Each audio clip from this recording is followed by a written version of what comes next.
En videos anteriores he hablado de algunos temas que para muchos podrían sonar religiosos o que se inclinan hacia alguna doctrina o corriente de pensamiento asociada a la religión, la fe ciega o simplemente a lo que para muchos suena absurdo y en determinados casos relatos fantásticos que no tienen nada que ver con la ciencia.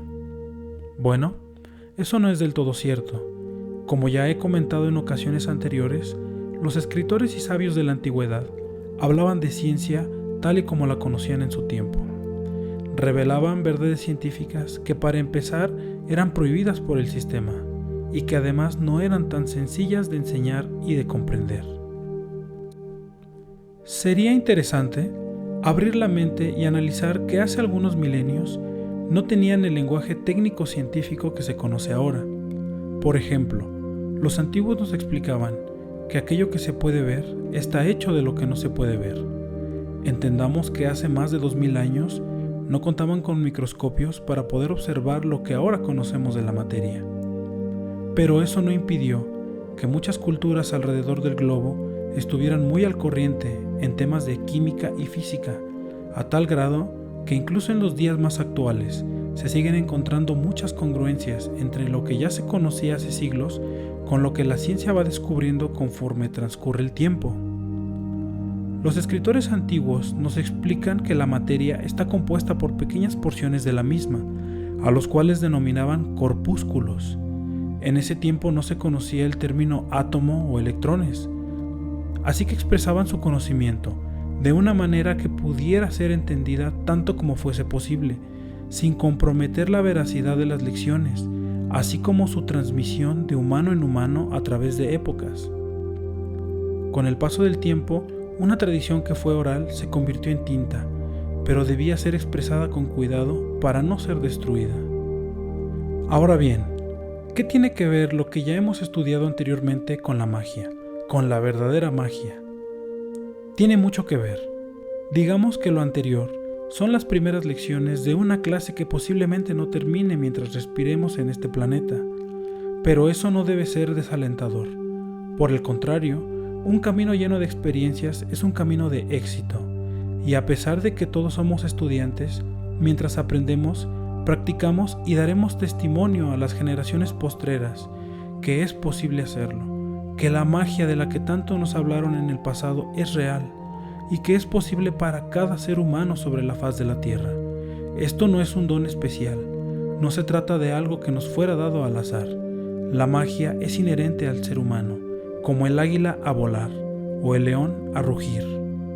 Si estás un poco reticente a creer en lo anterior, es debido a tu programación, pero eso no importa. De todos modos eres un ser mágico, lo quieras o no. Tu poder ha sido disminuido y canalizado. Tus creaciones son de muy baja intensidad y direccionadas a mantener un ambiente de esclavitud. Es como si teniendo tus dos piernas en perfecto estado, alguien te hubiese convencido de que solo puedes moverte arrastrándote. No te quitaron nada, solamente te convencieron de que no debes usarlas o que debes usarlas mal. Ahora bien, si llegase un hombre extraño y te dijera: levántate, toma tus cosas y vete a tu casa, tú le responderás: Señor, mis piernas no funcionan. Pero aquel individuo que te da la orden de que te levantes, ve tu limitación mental, pero no física, así que la ignora y te repite: levántate, toma tus cosas y vete a tu casa.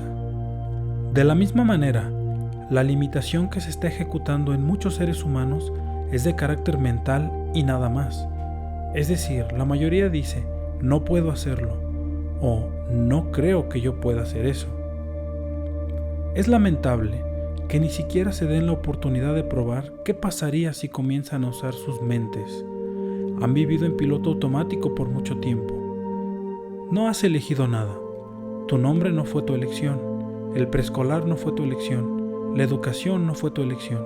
Estudiar jamás fue tu elección. Tener un empleo no fue tu elección. La ropa que vistes, el auto que conduces.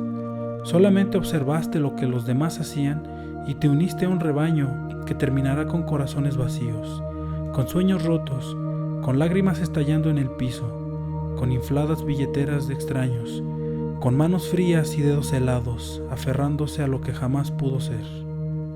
El sistema está creado así. Siempre hay algo que alcanzar, siempre hay algo con que estar ocupado. Primero debes terminar el preescolar, después la educación básica, después la superior, siempre cautivo y con la idea de querer algo más arriba. El humano es llevado como un animal por caminos que él no trazó y que él no eligió, siempre con el pensamiento, cuando termine de estudiar, cuando consiga el empleo, cuando llegue a la gerencia, cuando tenga una pareja, cuando consiga el auto, cuando tenga la casa, cuando por fin me jubile. Sin darse cuenta que cuando todas esas cosas hayan sucedido, solo le quedará un cuerpo maltrecho y el desazón de los recuerdos de las cosas que jamás pudo disfrutar, por un deseo que no pudo ser saciado y que tampoco terminó, porque si su cuerpo le permitiera, él seguiría anhelando todavía más. Es por eso que debes sacudir tu cabeza, detenerte un poco y recordar de lo que eres capaz. La ciencia nos da un vislumbre un poco más amplio actualmente de cómo se compone la realidad que podemos percibir. Es decir, nos explica que toda materia está compuesta de átomos. ¿Pero qué son los átomos? Según nos explican los hombres de ciencia, son partículas que tienen a su vez otras partículas más pequeñas con cargas de energía, ya sea positivas o negativas, según sea el caso, y que se encuentran en movimiento a una velocidad tal que es prácticamente imperceptible. La ciencia moderna también nos ha explicado que la materia se encuentra en vibración a una velocidad que es de un número seguido de 21 ceros por segundo. Por ponerlo en palabras más simples, la materia está apareciendo y desapareciendo a una velocidad estimada de X cifra seguida de 21 ceros por segundo. Esa es la velocidad de vibración de la materia, según algunos hombres destacados de ciencia. Pongamos un ejemplo.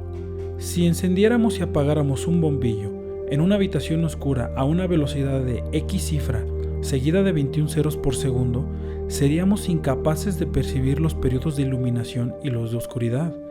Creeríamos que el bombillo se encuentra encendido. Vayamos a otro ejemplo.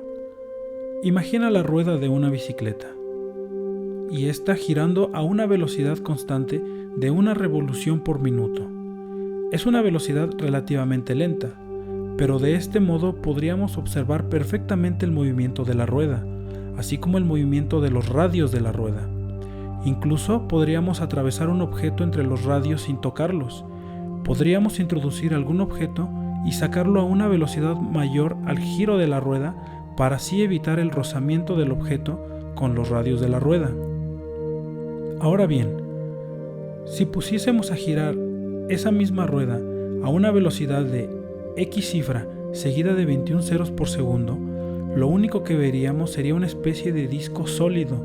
Sería un objeto que tendría una composición sólida a nuestra percepción y pensaríamos que se trata de una pieza en reposo. Pues eso mismo es lo que sucede con la materia, y de lo que he hablado en videos anteriores tiene una relación muy estrecha con este fenómeno. El antiguo Egipto estaba muy al corriente de la composición y movimiento de lo que ellos llamaban corpúsculos, y que según ellos eran pequeñísimos cuerpos que se encontraban en rapidísimo movimiento y que de acuerdo a sus frecuencias de vibración o movimiento daban forma a la realidad cúbica que percibimos con los sentidos físicos. La ciencia nos explica que las frecuencias de vibración son diversas y que dependiendo de ellas se percibe la materia en diferentes grados. Un objeto en vibración comenzará a dar una nota sonora. Conforme la vibración aumenta, esta cambiará de tonalidad, pasando por todas las notas audibles. Si la velocidad de vibración continúa aumentando, aquel sonido producto de la vibración será de una frecuencia que ya no es audible para el oído humano. Pero el objeto sigue aumentando la velocidad de vibración, entonces ahora produce luz, y conforme continúa aumentando la frecuencia, irá pasando por tonalidades, pero ahora de color. Si el objeto continúa aumentando la velocidad de vibración, entonces este se desintegra y vuelve a su origen, es decir, vuelve a combinarse con el todo, por así decirlo. La ciencia llega hasta cierto punto cuando nos explica el comportamiento de las partículas que forman la materia. Sin embargo, es justo aquí en donde los antiguos egipcios van más allá y nos explican que si la frecuencia de vibración continúa aumentando, llegaría a planos mentales y espirituales. Aquí, bien podríamos hacer una pausa y desestimar lo que los antiguos nos contaron, pero no seamos convenencieros solamente porque algo parece no tener sentido para nuestra mente. Hace miles de años ya nos habían dicho lo que apenas va descubriendo la ciencia, porque muchos están de acuerdo con lo que se explicaba por los antiguos, pero justo cuando ya no se adapta a su adoctrinamiento, parece ya no tener validez. Entonces, ¿cuánto tiempo más esperaremos para que la ciencia compruebe aquello que ya nos contaban hace siglos? ¿Sabes cuánto provecho pudimos haber sacado ya? Los que quieran esperar, está bien. En lo personal, yo no lo haré. He probado y comprobado muchas veces que los escritores de hace miles de años estaban bien informados acerca de cómo funciona el universo. Y sabiendo eso, también las claves para que la materia se acomode a mi conveniencia, para dar forma a la realidad misma. Esa es la magia de la que tanto se escribió en el pasado. El conocimiento es poder, pero se transformará en poder cuando se lleve a la práctica. Por sí solo, el conocimiento no puede obrar. Los antiguos egipcios conocían muy bien algo que llamaron el principio de vibración, el cual explica que todo se encuentra en movimiento y que de acuerdo a las frecuencias de vibración es como se expresa la materia en el mundo físico. También explica que es posible cambiar las frecuencias de vibración haciendo uso de los atributos mentales, es decir, cambiando a voluntad las frecuencias de vibración que emanan de sus mentes para así dar forma, transformar una cosa en otra. A eso le llamaron alquimia, porque ellos conocían perfectamente el obrar del universo, de la materia, y que toda misma es vulnerable a las causas mentales que voluntariamente ejercían en sus propios pensamientos. En palabras más claras, ellos sabían muy bien que los pensamientos son cosas, que si lo puedes albergar en tu mente, lo puedes palpar con tus manos. Y así es como nacieron los relatos en donde hombres comunes transmutaban metales vulgares en valiosas piezas, así como en los que nos contaban cómo hombres comunes aprendían a hacer prodigios que maravillaban a las multitudes, la volatilidad del cuerpo, la transformación de objetos de diferentes densidades, la cesación de tempestades, el involucramiento con otras mentes, como la telepatía, clarividencia, entre muchos otros poderes, que son reales en toda la extensión de la palabra. Las enseñanzas de los antiguos, los relatos, las historias y todas las alegorías son la instrucción precisa de cómo manipular las vibraciones mentales para afectar la realidad cúbica que se puede percibir. Asumir un estado es hacer magia, de hecho. Cuando se asume alguna cosa sin importar su naturaleza, aunque no podamos ver cómo ocurre, pero estamos justamente cambiando las frecuencias de vibración que tendrán un efecto en un plano tridimensional. La magia es real y está por doquier. De hecho, está en ti, pero tienes que querer acceder a ella. Es necesario un deseo intenso de recordar de lo que eres capaz. Esa es la razón de estas palabras. Esa es la razón de todo esto. Él es Masaru Emoto, investigador japonés, cuya investigación más sobresaliente es acerca de cómo los pensamientos y emociones, así como las palabras que pronunciamos, tienen un efecto en la estructura molecular del agua. Desde luego, alguien que demuestra verdades ancestrales y sobre todo da evidencias de ello es mal visto por el sistema. Los experimentos de este investigador han sido fuertemente criticados, pero no por mentes que no lo puedan comprender, aunque también entren en el grupo de sus opositores, sino por aquellos que evitan a toda costa que se dé a conocer abiertamente la verdad. Ahí tenemos el claro ejemplo del gran Jacobo Grinberg. Él era un importante investigador a nivel de ciencia y que postuló la famosa teoría sintérgica, la cual intentaba demostrar la capacidad cerebral humana de distorsionar la estructura material a través de creación de campos neuronales. En pocas palabras, dar forma a la realidad con el pensamiento. De aquel gran hombre conocemos su trabajo y sabemos que no estaba equivocado en aquello a lo que dedicara su vida entera. Y lo último que supimos de él fue que desapareció en circunstancias extrañas y hasta la fecha desconocidas.